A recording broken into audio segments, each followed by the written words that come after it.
एक अनोखी दोस्ती, यानी तीन बेमेल साथी। आइए सबसे पहले इन तीनों रक्षकों से मिलते हैं, जिनकी दोस्ती इस जंगल की सबसे बड़ी मिसाल बन गई थी। देखिए, ये तीनों एक दूसरे से बिल्कुल अलग थे। सबसे पहले हैं भीमू, एक विशाल और समझदार हाथी। ये थोड़े धीमे जरूर हैं, लेकिन इनकी ताकत का कोई जवाब नहीं। फिर आते हैं चीकू, एकदम फुर्तीले और हमेशा उछल कूद करने वाले शरारती बंदर। और तीसरे हैं मोती, एक बेहद वफादार और बहादुर कुत्ता, जो जरा सी आहट पर भी चौकन्ना हो जाते हैं। है ना, एकदम अलग टीम।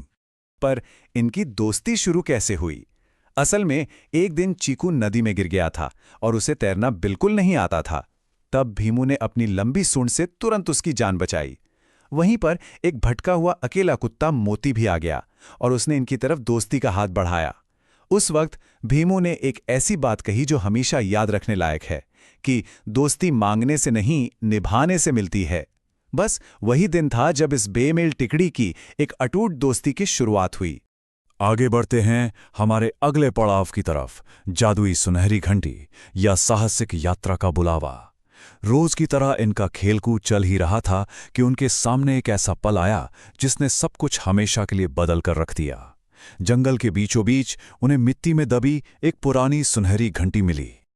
अब चीकू तो ठहरा शरारती बंदर, उसने बिना ज्यादा सोचे उस घंटी को बजा दिया। और फिर टनन! पता है, ये कोई आम आवाज नहीं थी। आवाज आते ही पूरा जंगल जैसे कांप उठा। पेड़ों के पत्ते किसी जादुई रोशनी से चमकने लगे और हवा में जादू की एक अजीब सी महक फैल गई। और तभी उस धुएं के बीच से अचानक एक ज्ञानी उल्लू प्रकट हुआ। उसने इन तीनों पर एक बहुत बड़ी जिम्मेदारी डाल दी। उसकी ये बात सिर्फ एक चेतावनी नहीं थी दोस्तों, बल्कि जंगल की रक्षा का एक जादुई आदेश था। उसने कहा, जो इस घंटी को बजाएगा उसे जंगल की रक्षा करनी होगी। तो अब आते हैं तीसरे हिस्से पर, जंगल के तीन संकट यानी रक्षकों की परीक्षा। इन नए रक्षकों के लिए आगे का रास्ता बिल्कुल भी आसान नहीं था। कसम खाने के बाद इन्हें लगातार कई गंभीर चुनौतियों से गुजरना पड़ा। सोचिए, एक के बाद एक मुसीबतें आने लगी। पहले ही हफ्ते में एक भयंकर सूखा पड़ गया, जिससे सारे जानवर प्यासे हो गए। फिर तीसरे हफ्ते में अचानक आधी रात को जंगल में चोरियां होने लगी। और जैसे इतना काफी नहीं था, छठे हफ्ते में तो आसमानी बिजली गिरने से जंगल में भयंकर आग लग गई। खैर, आइए देखते हैं कि इन्होंने इनका सामना आखिर कैसे किया। जब सूखा पड़ा तो इन तीनों ने अपनी अपनी खूबियों का क्या शानदार इस्तेमाल किया। भीमू ने अपनी जबरदस्त ताकत से जमीन खोदी। फिर चीकू ने एक ऊंचे पेड़ पर चढ़कर दूर एक झरना ढूंढ निकाला। और मोती ने अपनी सूंघने की तेज शक्ति से झरने तक पहुंचने का सबसे सही रास्ता खोज लिया। और इस तरह उनके इस बेहतरीन टीम वर्क ने सूखे तालाब तक वापस पानी पहुंचा दिया। फिर बारी आई चोरियों की समस्या की। रात में फल चुराने वाली एक भूखी लोमड़ी रंगे हाथों पकड़ी गई। अब यहां सबसे दिलचस्प बात क्या हुई पता है? उन्होंने उसे सजा देने के बजाय करुणा का रास्ता चुना।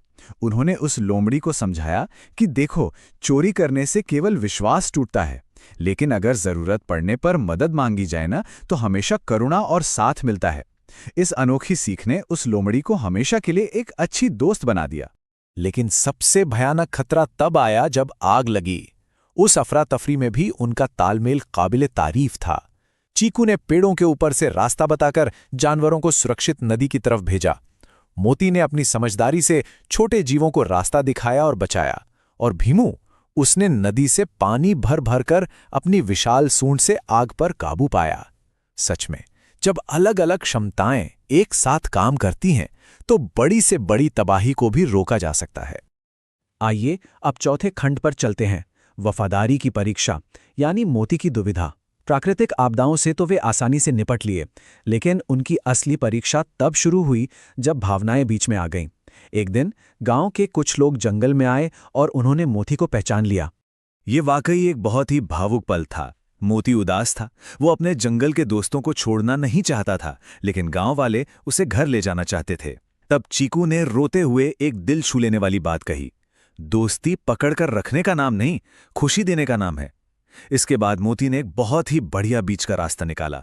उसने तय किया कि वो दिन गांव में बिताएगा और शाम को अपने दोस्तों के पास वापस जंगल लौट आएगा। अब समय था पांचवें खंड का, शिकारियों से रक्षा, जो उनकी अंतिम चुनौती थी। दोस्तों, जंगल पर सबसे बड़ा और खतरनाक संकट आना भी बाकी था। एक अंधेरी रात में खतरनाक शिकारियों का एक दल भोले भाले जानवरों को पकड़ने के लिए जंगल आ धमका। यहां घटनाक्रम बहुत तेजी से बदला। मोती ने अपनी तेज नाक से खतरे को दूर से ही भांप लिया। चीकू ने अपनी फुर्ती का इस्तेमाल करते हुए शिकारियों की रस्सियां काट दीं।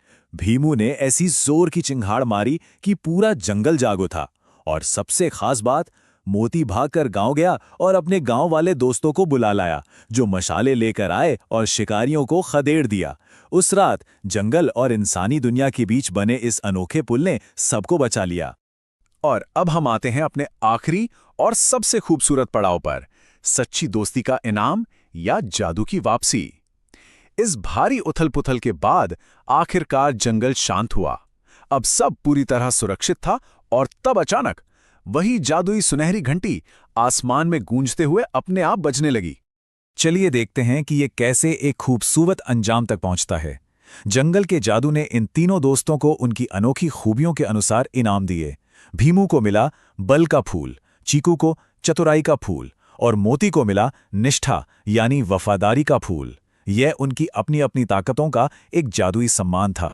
और यही इस पूरी कहानी का सबसे अहम और खूबसूरत संदेश है। सच्चे दोस्त रूप, रंग या स्वभाव में बिल्कुल अलग-अलग हो सकते हैं, लेकिन जब उनके दिल एक साथ जुड़ जाते हैं ना, तो हर मुश्किल आसान हो जाती है। उनकी ये विविधता और अलग होना ही उनकी सबसे बड़ी ताकत थी। तो अब